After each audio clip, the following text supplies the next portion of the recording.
This is the shockingly simple way I healed my hormones naturally. By the age of 19, I had received multiple diagnoses like PCOS, hypothyroidism, HA, which is hypothalamic amenorrhea. I had been on Accutane twice at this point for really painful, severe cystic acne. And then when I did manage to get my period back, it was so excruciatingly painful at points that I couldn't walk for hours and sometimes the entire day. Chronic gut issues. I jumped from doctor to doctor and was essentially told that the birth control pill was my main, if not only option. That was exactly 10 years ago, and despite being told that I might not have children naturally, I am pregnant with my second right now, and when I was cycling before this, they've been regular, not painful, and I no longer have markers for things like hypothyroidism or PCOS. If you are someone that feels like you've just been chasing the rabbit hole, you tried the Western medicine thing and felt like it failed you, you've been following biohackers, reading all the books, trying to help support your body, but you feel more confused and burnt out and overwhelmed than ever, I think that this video is going to be a breath of fresh air and clarity for you. So let's just get into it right now. 5 shifts that created the greatest changes in my health and helped me heal my hormones naturally. The first shift that was monumental was learning to consistently and properly nourish my body into a safe place. I'm going to tell you about an experiment that actually changed my life. It was one of the things that actually prompted me to recover from my eating disorder in my teens. A little thing called the Minnesota Starvation Experiment.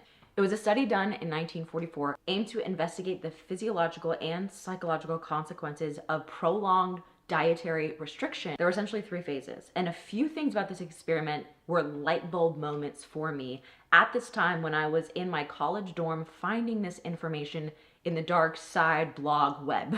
Something to note that I learned in this experiment was that 1, the control group and average intake for individuals at this time for the men in the experiment was anywhere between 3,100 to 3,400 calories. Now you might think, well, yeah, but that's men who were averagely active. But when I actually dug into it, what I learned was that women, their average was at least 2,500 calories and sometimes more for pregnancy and breastfeeding. And yet, we saw way lower rates of chronic disease and significantly less rates of obesity at this time. That immediately had me questioning the fact that I was eating 1,800 calories and thinking that that was a healthy amount to eat and that was sufficient for being a student who ran half marathons and was in the middle of taking classes every day. Then they took their participants through 4 months of controlled caloric restriction of eating anywhere between 1,600 to 1,800 calories a day, which again was a lightning bulb moment for me because at the time I thought that that was a normal amount of calories to eat. When I read what happened to these men during the starvation period, I was shook. They noted so many symptoms that I myself at that time had been experiencing. Things like gut issues, swinging from constipation to loose stool, a complete lack of energy, chronic fatigue, hair loss, skin changes. Majority of participants ended up reporting feelings of depression and anxiety. They saw terrible sleep, insomnia, melasma. And here was the most shocking thing for me. They noted massive shifts in how much their critical mass weighed. Let me explain that. Their organ tissue, meaning things like their heart, their intestines, and their liver, shrunk by quite a bit. The heart by 30%, the liver by up to 40%. This was shocking for me because at the time I was struggling with a lot of detox and gut issues. This was post years of diet culture, years of that cycle of restricting, going low calorie, and then not going low calorie. I was dealing with skin issues. I was dealing with issues that when I would look into holistic health, it was all, you need to detox. You need to do this detoxification program, castor oil packs every day, this and that. It had never occurred to me that the damage I had done by chronically under-eating or not sustainably eating consistently and feeding my body had actually taken from my organs and therefore lowered their ability to function optimally in my body. Learning about that was my first doorway into the idea that maybe what diet culture had been feeding me was complete BS and was actually contributing to a lot of the health problems I was experiencing. Something that is so critical to understand about the female body is that our top priority, because we can create and sustain life, our body's top priority is to be safe. Being fed and making sure our body does not perceive a famine is a critical part of that. It signals to our body that we are in a place of abundance, that we can be abundantly energetic, that we have energy to give, to grow hair, to be fertile, to have a juicy sex drive, to be able to have energy throughout the day, to sleep well. We do not have to live on survival mode. We do not have to be on high alert, searching for threats, searching for food. A body that is underfed cannot feel safe. And so many women, me included, have been completely illusioned to what a fed body feels and looks like. And that is primarily due to one reason: diet culture. I did all of the diets, I did all of the protocols, I went down every single rabbit hole, and it only made me sicker, honestly. I do not eat a certain type of diet. I do not eat Weston A. Price. I do not eat paleo. I do not even eat pro-metabolic. And it's not because I don't love Weston A. Price's work, and it's not because I don't love Ray Peat's research. I do. I personally stay away from any and all labels because I do not actually find it to be healthy and abundant in my life. I eat everything: gluten, dairy, sugar, meat. I include whole foods and I source them from high quality and really try my best to eat in a way that is very in line with ancestrally how we have eaten and prepared foods. I make sourdough with freshly milled flour. I try to source raw milk when I can. We get meat from our local farm. I try to stay as close to my food source as possible. I focus on making sure my blood sugar stays balanced with eating enough protein and keeping balanced meals throughout the day, which means lots of protein, fat, and carbohydrates. My focus with nourishment is always on how can I nourish my body more? What can I add to this plate that is going to really give me nutrients, give me energy, and be something that I enjoy? That is such a different mindset than, is this too much? Am I afraid of something that's on my plate? Is this going to make me gain weight? Is this going to kill me? Those were all thoughts I used to have. And not only is it a terrible way to live, it's not fun to eat that way, but your mind is extremely powerful. And that's why I say pleasure is a vitamin. Focusing on nourishing my body, balancing my minerals, getting a lot of mineral-rich foods, especially while I'm pregnant, and food, as incredible a tool for healing as it is not the only basis of health, despite what mainstream media likes to make it seem. Obviously, I'm very passionate about nourishment, and I'm especially passionate about nourishment for moms because it has the power not just to change outcomes like birth outcomes, but to affect your life from preconception, fertility, postpartum, how you experience motherhood. I'm actually very proud to partner with a company who shares my passion about this, which is pretty hard to match. It is called Needed. Needed is actually recommended and used by more than 6,000 women's health experts, including midwives, functional medicine doctors, nutritionists, OBGYNs, really across the board. Not to mention, they are always rigorously third-party tested, which is very, very cool. These two products are my absolute favorite from them. So we have the hydration, which you all know I love minerals. Minerals are my life, especially when you're pregnant. Minerals are life. The hydration support, and the sleep and relaxation support. One of my most debilitating health symptoms that I struggled with for years in my health journey was insomnia. It got super bad during my first pregnancy. I wish I knew about this during my first pregnancy. And I've been using this for about a month, and it has significantly helped, particularly with my ability to just feel relaxed and be able to fall asleep way faster. I love that it has chamomile in it. I love that it is supportive of my nervous system because we pass our nervous system on to baby. So I need to be chill, so I have a chill baby. That's kind of the hope. You can tell that they have been made by women who know what it's like to be pregnant because all the products I've tried from them completely passed the pregnancy taste test. I couldn't use any of my electrolyte mineral products in my first pregnancy because even though I don't use things with artificial sweeteners, the taste would make me nauseous until I tried theirs. My husband likes to actually just put one in his water bottle, but I actually like to put it in salted coconut water with a little bit of extra lemon juice and make like a little spritzer, especially if you add some sparkling water. It's delicious. I don't think it's any secret that pregnancy and postpartum are demanding time for women. Most of us know that. We've experienced that. But nutritionally, we pass on and have so much of an influence on our baby's health and for generations to come based on our nutrient status. Right now, Needed is actually offering 20% off of your first order, either a one-time order or any already discounted subscription plans, which is what we use for this. You just use code JessRothley. I'll put all the info in the description box below. Thank you, Needed, for sponsoring today's video. The second shift that radically altered how I physically felt and helped heal my hormones naturally I started telling different stories. We all make stories every day about pretty much everything. I don't know where that quote comes from, but I've heard the quote, humans are meaning makers. We make meaning out of everything. So much of the stress, which if you catch a drift with all the points, all of these are meant to shift away from making a lot of stress hormones into helping the body get into safety and ease, because that's actually where healing and abundance and health happens. So much of the stress that I experienced on a day-to-day basis that made living in my body negative, painful, and difficult had to do with what was happening in my mind. I told myself stories about the meanings of my symptoms, what it meant about my body, what it meant about my future, that I was doomed, what it meant about me being broken, what it meant about God, that this would be happening. I was just writing stories, and they were not healthy. They were not health-giving.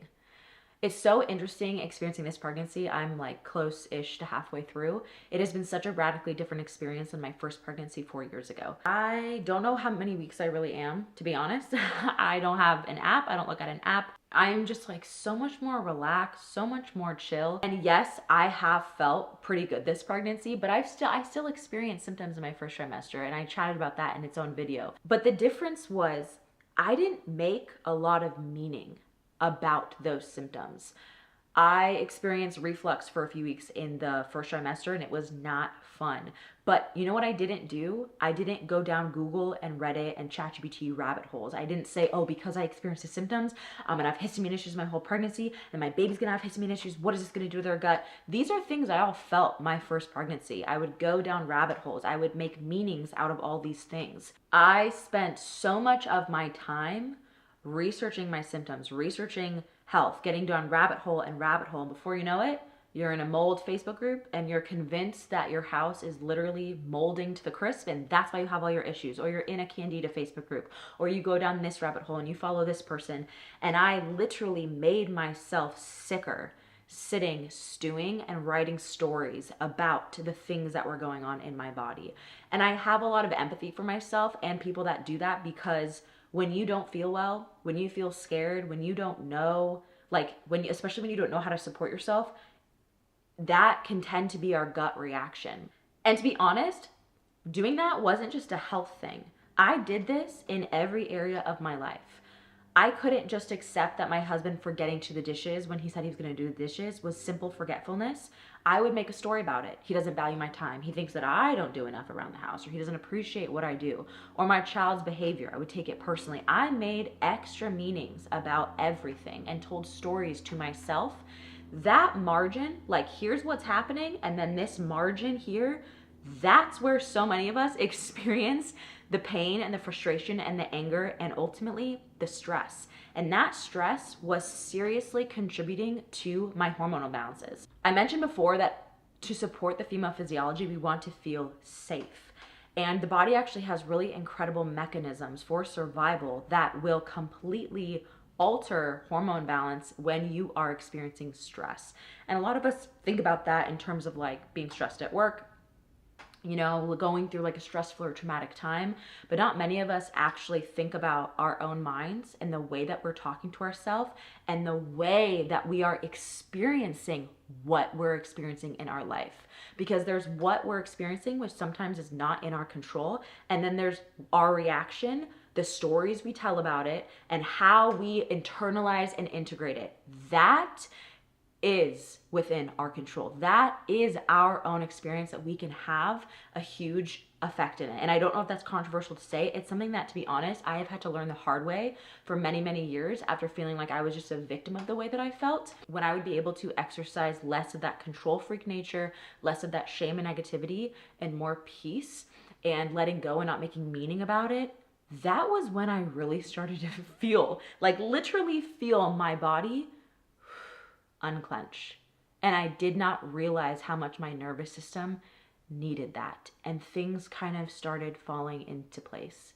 The third shift that I made that radically impacted my health, extremely simple but genuinely life-changing, was I really cleaned up my circadian rhythm health. This is one of those shifts that is actually very simple to align your circadian rhythm with the sun, but because of our modern life can start to feel difficult and very complicated. And so I just made really small changes. Like my first step years ago was blocking blue light after sunset. I would get glasses that block the blue light if I was working at night. And when I was watching TV. Then I started focusing on getting a lot of morning light. Right when I wake up, my daughter and I, we go outside and we get that morning light in our eyes. And we try to actually spend as much time as possible outside in the morning because it sets your entire hormonal cascade. And this is why this is so important. Your circadian rhythm is critical for every hormone in your body because all of your hormones operate on a circadian rhythm. So when you're setting your circadian rhythm in a healthy way, you're actually allowing that hormonal cascade, you're setting it up to operate the way that it was designed to. And so a very simple shift, right? Like I said, aligning your body's rhythm with the sun, with creation's rhythms, honoring the winter when it's more dark so that your body can make more melatonin, blocking blue light. I spend a lot less time on screens in general. I block blue light, like when I'm editing, I wear my glasses, and I really try to spend as much time outside, especially getting morning light right when I wake up to kind of set that cascade in motion. It has radically benefited my sleep, my stress levels, my mental health, my digestion. I've even noticed the difference between when we eat outside versus when we eat inside, when we eat dinner by candlelight with dim lights versus when all the lights are on. Such simple shifts that seem intuitive because a lot of these are you're not getting like this specific supplement protocol from me. You're getting simple shifts that when done to the degree of the way that God designed our body are actually completely transformational. It's not always perfectly possible, right? I get it. We live in modern life. I spend time on a screen. However, the more seriously I've taken this and like the more I have integrated this into my life, the more benefits I have seen. And I think that this just deserved an entire shift of its own, truly. The next shift was I radically stripped down the excess of my life. Decluttering and slowing down are things that I talk about a lot, and it can seem like just something that I do or something that I'm passionate about. But the truth is that living in a way that takes away the excess from what is distracting my family from our priorities and making space for what is truly in line with where, like, what we want to live our life like and what our top priorities are, that in of itself, when you make that shift and you get kind of clear on that, watch how your health changes. I promise you. You guys, I used to be someone that rushed everywhere. Like, I was literally always in a hurry. I can't even express how much that was a critical part of my personality. I rushed everywhere. I ate fast. I walked fast. Even if I had nowhere to be, I would like rush through doing things. But then I also spent like hours on Netflix doing nothing and watching and consuming Netflix. It's this really weird dichotomy that I used to live in. I was giving stillness to things in my life that didn't actually give me life.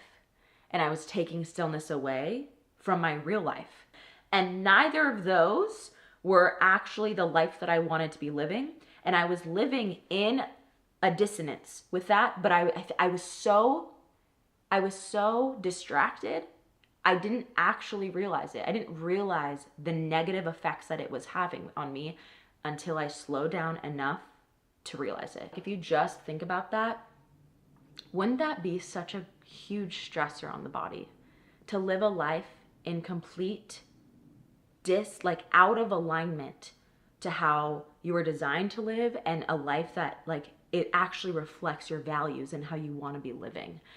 So many of us are distracted where we don't even like realize that that's what's happening. That in of itself on a subconscious level for me was causing a lot of stress and was really taking a toll on my health.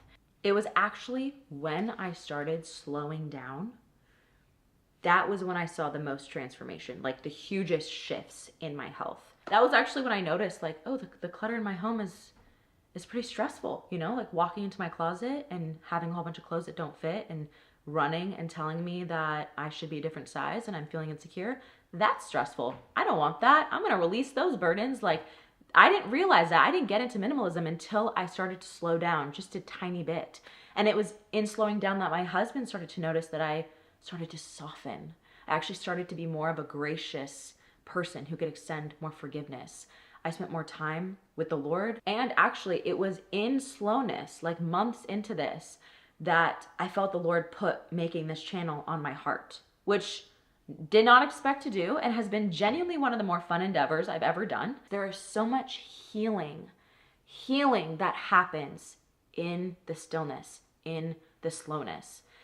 And sometimes I think that if women could slow down, we would actually become more in touch with what we really needed. But right now, women, because of how rushed and chaotic our lives are, we have no idea what our bodies and our hearts are aching for. And so we rely on constantly outsourcing that.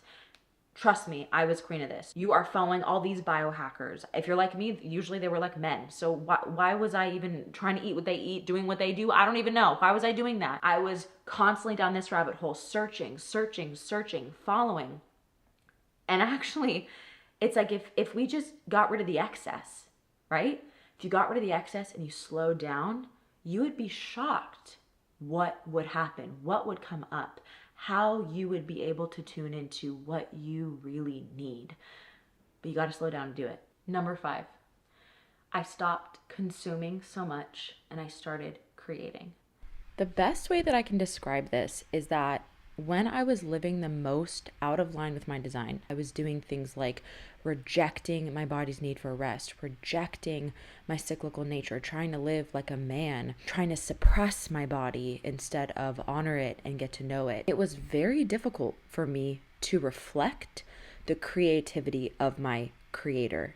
Simple things like cooking a meal from scratch, having ideas in the kitchen, cultivating hobbies for fun, playing. It was all very, very difficult. I didn't have the capacity for it. And so I consumed hours worth of television, living in other people's lives. I was constantly reading fictional novels. I scrolled Instagram and TikTok endlessly. I shopped very often.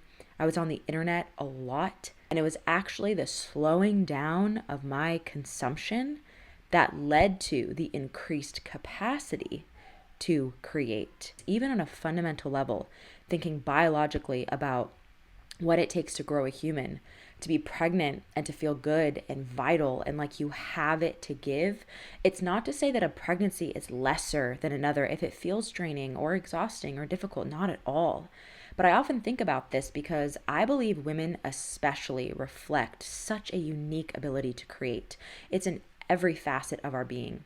And I see in my life, it has expressed itself most abundantly the more I've attuned my life to how I was designed. And I think there is this beautiful balance of consuming and creating. I still consume things. Actually building the capacity to create, it has contributed to feeling so much more joy, because it's not just things that I can create. What I realize is that I actually now have the capacity to create the mood of my home. Like, I'm the nervous system of the home as a mom. And I can tell because when I am operating in a place of like negativity and lack, it affects everyone in the household. But knowing I have the capacity to create peace, I can bring calm, I can bring peace, I can help to co-regulate. That is an extremely empowering and healthful place to be. And to me, that's sustainable health, because it's not just about the health that I want to create for myself in my body and life. It's the health that I want to permeate to my entire family. I hope that this was helpful. If you have any questions, please comment below. I hope that this was a breath of fresh air in just helping you take a bigger picture look at your health and feel empowered. You would be shocked at how capable your body is of healing when given the right environment. And that is something that I learned again and again. I hope this was encouraging for you. I hope it gave you hope and encouragement. That's what I wanted to do. Thank you for being here, and I will see you in the next video.